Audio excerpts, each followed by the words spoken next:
Hello friends, welcome to நண்பா you and me channel. இன்றைக்கி நம்ம சூப்பரான சுவையான வாட்டர்மெலன் ஜூஸ் எப்படி பண்ணுறது அப்படிங்கிறத பற்றி தான் பார்க்க போகிறோம்.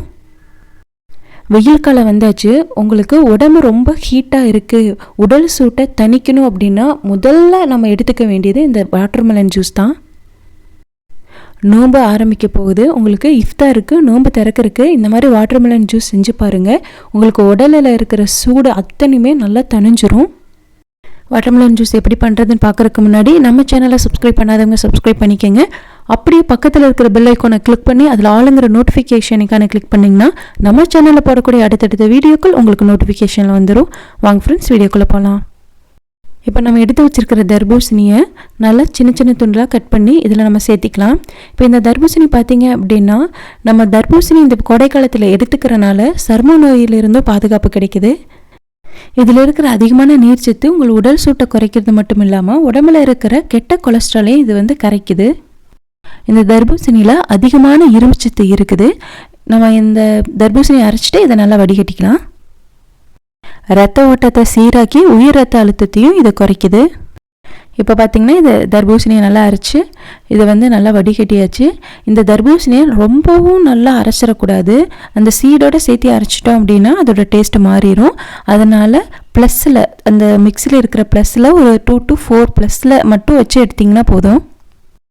இப்போ நான் இதை வடிகட்டிட்டு உங்களுக்கு காமிக்கிறேன் பாருங்கள். சீடெல்லாம் அரைஞ்சிருக்காது, அந்த தர்பூசணி மட்டும்தான் அரைஞ்சிருக்கும். இந்த தர்பூசணி நம்ம எடுத்துக்கிறங்காட்டி இதில் எல்லாம் மூலப்பொருட்கள் இரத்த வழியாக சென்று நரம்புக்கும் புத்துணர்ச்சி தருது. இப்போ பார்த்தீங்க அப்படின்னா இது எல்லாமே நல்லா வடிகட்டியாச்சு. ஆனால் வாட்டர்மெலனோட சீடு பார்த்தீங்க அப்படின்னா அது அப்படியே தான் இருக்கும். அந்த ப்ளஸ் மாதிரி அடிச்சிட்டிங்க அப்படின்னா உங்களுக்கு சீடெல்லாம் அறப்படாது. இதை நல்லா ஓரமாக எடுத்து வச்சுக்கலாம். அதுக்கப்புறமா அகர் அகர், அதாவது கடல் பாசின்னு சொல்லுவாங்க. இது அகர் அகர். இது நம்ம கொஞ்சமாக எடுத்துக்கலாம்.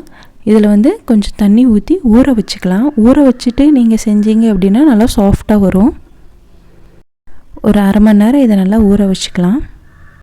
ஊற வச்சதுக்கப்புறமா ஒரு பாத்திரத்தில் நம்ம ஊற வச்ச அகரகரை சேர்த்திட்டு இதை நல்லா அடுப்புலையே வச்சு நல்லா காய்ச்சணும். நீங்கள் ஹீட் பண்ணி இதை காய்ச்சிட்டே இருந்தீங்க அப்படின்னா அந்த அகரகர் எல்லாம் கரைஞ்சிரும். இதில் உங்களுக்கு தேவையான அளவு சர்க்கரை சேர்த்திக்கலாம். உங்களுக்கு இனிப்பு அதிகமாக சாப்பிடுவீங்க அப்படின்னா கொஞ்சம் அதிகமாக கூட சேர்த்திக்கலாம். நான் இன்றைக்கி 3 டேபிள் ஸ்பூன் சர்க்கரை ஆட் பண்ணுறேன். ஃபஸ்ட்டு இது கொஞ்சம் நல்லா கரையிட்டும். நம்ம அடுப்பில் வச்சு இந்த மாதிரி கலரிக்கிட்டே இருந்தோம் அப்படின்னா அது நல்லா கொதி வரும்போது உங்களுக்கு கரைஞ்சி வரும்.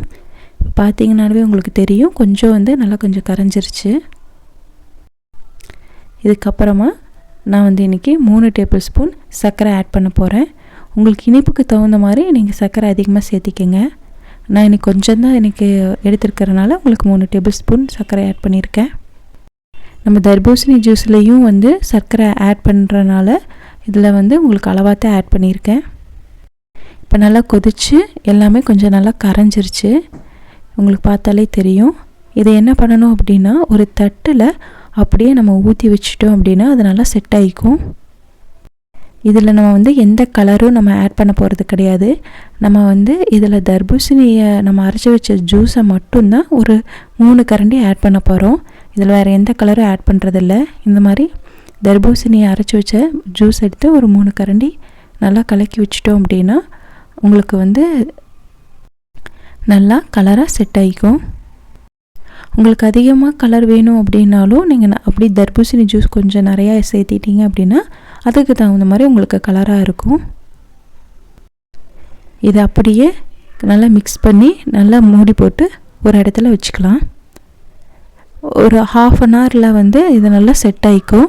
செட் ஆனதுக்கப்புறமா இதை நல்லா நம்ம பீஸ் போட்டுக்கலாம். உங்களுக்கு எந்தளவு பீஸ் வேணுமோ, பெருசாக வேணுமோ பெருசாக, இல்லாட்டி சின்னதாக வேணும்னா சின்னதாக கட் பண்ணிக்கலாம். இன்றைக்கி நான் டைமண்ட் ஷேப்பில் கொஞ்சம் பெருசாகவே நான் கட் பண்ணுறேன்.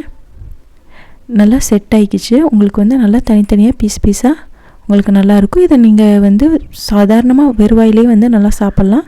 நல்லா டேஸ்ட்டாக இருக்கும். அதுக்கப்புறமா ஒரு கண்ணாடி ஜாரில் நான் ஒரு 3 ஐஸ் க்யூப் எடுத்துக்கிறேன். இதுக்கு கூட ஒரு 4லேருந்து 6 வரைக்கும் புதினா இலைகளை சேர்த்திக்கலாம். இந்த புதினா இலைகள் பார்த்திங்க அப்படின்னா உடம்புக்கு நல்லா புத்துணர்ச்சியை தரும். அதுக்கப்புறமா நம்ம கட் பண்ணி வச்சுருக்கிற அகரகரை ஆட் பண்ணிக்கலாம்.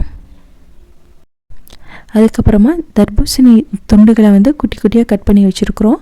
அதையும் நம்ம இதில் ஆட் பண்ணிக்கலாம். எல்லாமே ஒரு 2 கரண்டி மட்டும் சேர்த்துற மாதிரி. அதுக்கப்புறமா லாஸ்ட்டாக இதில் நம்ம அரைச்சி வச்சுருக்கிற தர்பூசணி ஜூஸையும் ஆட் பண்ணிக்கலாம். இது வந்து நோன்பு திறக்கிறீங்க, இஃப்தாருக்கு வேணும் அப்படின்னா 1 மணி நேரத்துக்கு முன்னாடியே செஞ்சு வச்சிட்டிங்க அப்படின்னா உங்களுக்கு அந்த புதினாவோட ஃப்ளேவர் வந்து ஜூஸில் ஃபுல்லாக மிக்ஸ் ஆகி ரொம்ப டேஸ்ட்டாக இருக்கும். அதுக்கப்புறமா இதை நல்லா மிக்ஸ் பண்ணி வச்சுக்கலாம். மிக்ஸ் பண்ணிவிட்டு நீங்கள் வந்து ஒரு ஃப்ரிட்ஜில் ஸ்டோர் பண்ணி வச்சுட்டு எப்போ வேணாலும் எடுத்து குடிச்சிக்கலாம். கண்டிப்பாக இந்த மாதிரி நீங்கள் செஞ்சு ஃப்ரிட்ஜில் வச்சிட்டிங்க அப்படின்னா தேவைப்படும் போது எடுத்து குடிச்சிக்கலாம். அதே மாதிரி நீங்கள் வந்து நோன்பு நோட்கிறீங்க அப்படின்னா இஃப்தாருக்கு இந்த மாதிரி ட்ரை பண்ணி பாருங்கள். கண்டிப்பாக உங்களுக்கு நல்ல ரிசல்ட் கிடைக்கும். உடல் சூடு வந்து கம்மியாகிறத ஃபீல் பண்ணுவீங்க. இந்த மாதிரி செஞ்ச குழந்தைகளுக்கு கொடுத்தீங்க அப்படின்னா குழந்தைகளும் நல்லா விரும்பி குடிப்பாங்க. கண்டிப்பாக நீங்களும் ட்ரை பண்ணி பாருங்கள். இந்த வீடியோ உங்களுக்கு பிடிச்சிருக்கு நான் நம்புகிறேன். இந்த வீடியோ உங்களுக்கு பிடிச்சிருந்தா லைக் பண்ணி ஷேர் பண்ணி கமெண்ட் பண்ணுங்கள். மறக்காமல் நண்பா யூ அண்ட் மீ சேனலுக்கு சப்ஸ்கிரைப் பண்ணுங்கள். தேங்க்யூ.